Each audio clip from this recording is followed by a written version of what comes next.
Hi there. Hey, did I tell you about the man who went to buy a parrot?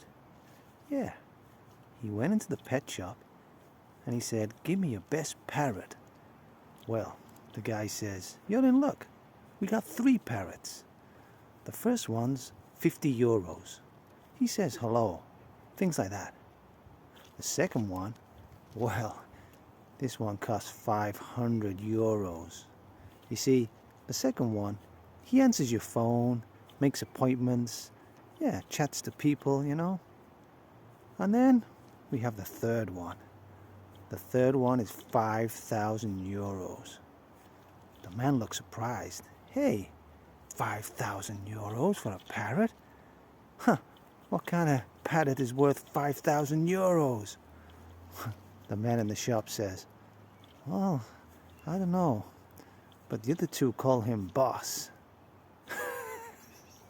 All right, see you soon. Back to my sunbathing.